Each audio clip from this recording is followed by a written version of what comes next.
Hello and welcome back to study with Saurabh YouTube channel. आज के इस वीडियो में हम बिहार सिविल कोर्ट क्लर्क का आज जो है वो इंटरव्यू का पहला डे था। 8/9/2025 को फर्स्ट डे का हम रिव्यू देखेंगे। इसमें हम देखने का प्रयास करेंगे कि कौन कौन सी जो चीजें हैं वो आपसे पूछी जा रही थी और जो क्या आगे पूछे जाने की संभावना है। मैं सबसे पहले अपना रिव्यू दे दूं। मैंने आपको 4 लेक्चर्स अपलोड करके दिए थे। यदि उन 4 लेक्चर्स को आपने देखा होगा तो आप 100% यहाँ पे कॉन्फिडेंस से जा सकते हो। कोई भी प्रॉब्लम आपको नहीं होगी। जो भी मैंने बताया है उन 4 लेक्चर्स में, वहीं से जो प्रश्न है वो आपसे पूछे जा रहे हैं। तो ये जो रिव्यू है, ये मेरा स्टूडेंट्स है धीरज कुमार, उनके द्वारा ये रिव्यू जो है वो दिया गया है। तो ये thank you Dheeraj for the giving this review. इनसे जब ये इंटरव्यू देने गए, इनका इंटरव्यू जो था वो समस्तीपुर में था। तो एक एक डिटेल्स को मैं यहाँ पे बताता हूँ कि क्या कुछ इनसे कहा गया था। इनका जो इंटरव्यू था वो शाम में था। 2 जजों के पैनल था, उनके द्वारा इनका इंटरव्यू लिया जा रहा था। तो जैसे ही एंट्री होती है तो आप एंट्री होते हो तो आपको बोलना होता है मे आई कम इन, जो भी हो वो आप बोलिए। उसके बाद वो जो है, हाँ दूसरी चीज और मैं क्लियर कर दूं आपको, वो सवाल जो है वो हिंदी में ही पूछेंगे। ठीक है, आपको हिंदी नहीं समझ में आती तो थोड़ी सी प्रॉब्लम हो जाएगी, क्योंकि आप जब वो हिंदी में पूछेंगे और आप इंग्लिश में बोलिएगा तो थोड़ा प्रॉब्लम होगा। ठीक है, तो इस कारण से जो भी लैंग्वेज में वो बोलते हैं उसी लैंग्वेज में आपको उत्तर देना होगा। और जो लैंग्वेज वो यूज करेंगे वो हिंदी ही यूज करेंगे। ठीक है, वो हिंदी ही यूज करेंगे लैंग्वेज को। और कुछ जो शब्द होते हैं उनको इंग्लिश में भी यूज कर सकते हैं। तो आप जो भी, जो इंट्रो होता है वो नहीं इनसे पूछा गया था, लेकिन इंट्रो आपसे पूछा जा सकता है आगे के इंटरव्यूज में। लेकिन संभावनाएं कम होती है, क्योंकि उनका डिटेल जो है ना वो आपके पास, आपका जो डिटेल है वो उनके पास है। तो वो फालतू का समय बर्बाद नहीं करना चाहेंगे कि इन सब में मुझे समय बर्बाद हो। क्योंकि वो जो है वो जजेस जो होते हैं वो सुनवाई के बाद, उनका जो काम होता है उसके बाद उनको इंटरव्यू लेना पड़ता है। ठीक है, तो ऑलरेडी वो बहुत ज्यादा थके हुए होते हैं। तो पहले इंटर करना है, जो भी आपको ग्रेटिट्यूड्स होता है वो देना है। उसके बाद वो बैठने को बोलेंगे तो आपको बैठना है। ठीक है, जो भी समय हो उसके हिसाब से। बाकी गुड मॉर्निंग चलता है, आप इवनिंग में भी मिलो किसी से तो गुड मॉर्निंग, पहली बार जब मिल रहे हो तो गुड मॉर्निंग ही चलता है।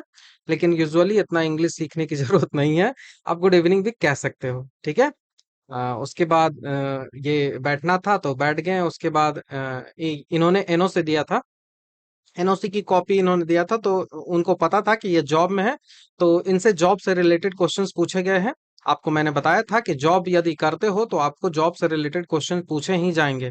ठीक है, तो यहीं से इनका सबसे पहला जो क्वेश्चन था वो स्टार्ट हुआ। सबसे इनका पहला जो क्वेश्चन इनसे पूछा गया था कि आप जो ग्रेजुएशन है, आपने किस यूनिवर्सिटी से ग्रेजुएशन किया है। उस ग्रेजुएशन जो आपने किया है उस ग्रेजुएशन में आपका सब्जेक्ट क्या है। तो इनका जो ग्रेजुएशन का सब्जेक्ट था वो फिजिक्स था। इस कारण से इनसे देखिए पूछा गया था अब थ्रस्ट फोर्स के बारे में, उत्प्लावन जो बल होता है उसके बारे में पूछा गया था। उसके बाद इनसे पूछा गया था कि उत्प्लावन जो बल है वो किस पे डिपेंड करता है। क्या वो द्रव्यमान पे, मास पे डिपेंड करता है।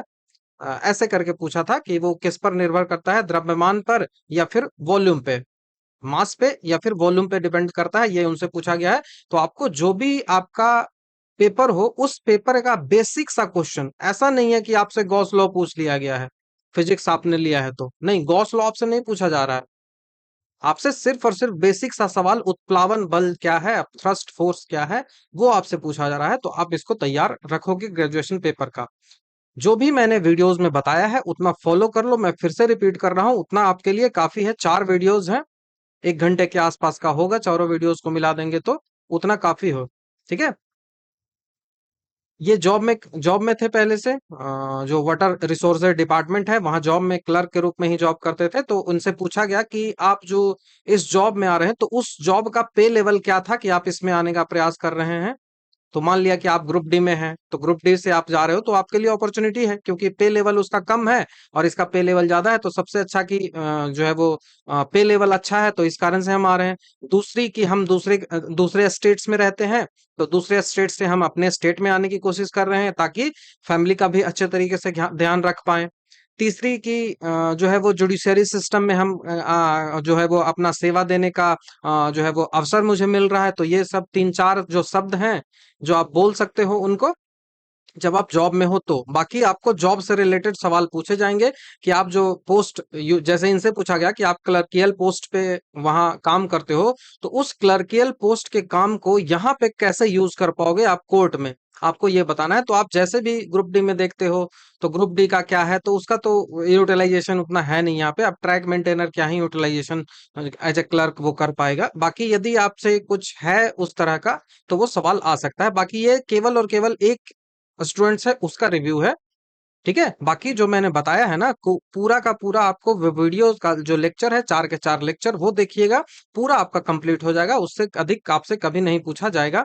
दूसरे जज थे, उन्होंने फिर से सेम ही सवाल इनसे पूछ दिया था, और इनसे पूछा गया जैसे डॉक्यूमेंट आप वेरीफाई पहले होता है, तो जो डॉक्यूमेंट वेरिफिकेशन में आपने यदि कोई डॉक्यूमेंट नहीं दिया है, तो वहां पे रेड रेड से टिक लगा दिया जाता है। तो वहां पे रेड से इनको टिक लगा दिया गया था, क्योंकि इन्होंने एनओसी जो है वो ओरिजिनल नहीं दिया था। तो इनको कहा गया कि विद इन 15 डेज जो है वो एनओसी देना पड़ेगा। तो इनसे उससे सवाल पूछा गया कि आपने एनओसी आखिर क्यों नहीं दिया। तो इनका जवाब था कि इंटरव्यू मेरा जो था, उस इंटरव्यू में, और मेरा जो रिजल्ट आना है उसमें मेरा इंटरव्यू डेट और जो एडमिट कार्ड आने का जो डेट है, उसमें ड्यूरेशन काफी कम था, जिस कारण से मैं इंटरव्यू जो एनओसी है वो नहीं ला पाया। 15 दिनों के अंदर मैं इसको सबमिट कर दूंगा। तो ऐसे करके रहा, और उनके बाद इनको बोल दिया गया कि आप जाइए, जो है आपका इंटरव्यू यहाँ पे खत्म होता है। तो इंटरव्यू जो है वो आपका 2 से 3 मिनट से ज्यादा नहीं चलेगा, ठीक है। तो खड़े होकर दोनों को इन्होंने थैंक यू बोला, उसके बाद निकल दिए। डॉक्यूमेंट्स के बारे में मैं आपको कुछ बात कर दूं, काफी कंफ्यूजन हो रहा है लोगों को। तो जैसे आपको जो सेल्फ अटेस्टेड बोलो, जो फोटो आपको देना है ना, वो आपको एक मिला हुआ है, ऐसे पेज करके भी मिला हुआ कि यहाँ पे फोटो करना है, मुहर लगाना है, जो भी सेल्फ अटेस्टेड होता है, तो वो अटेस्टेड करवाना है। या तो आप इस पेज पे करवा लो, बेटर है, या तो आप किसी सादा पेज पे भी करवा सकते हो, इस पे भी करवा लो, फोटो पे भी आप साइन और मोहर करवा सकते हो, कोई भी प्रॉब्लम नहीं है, ठीक है।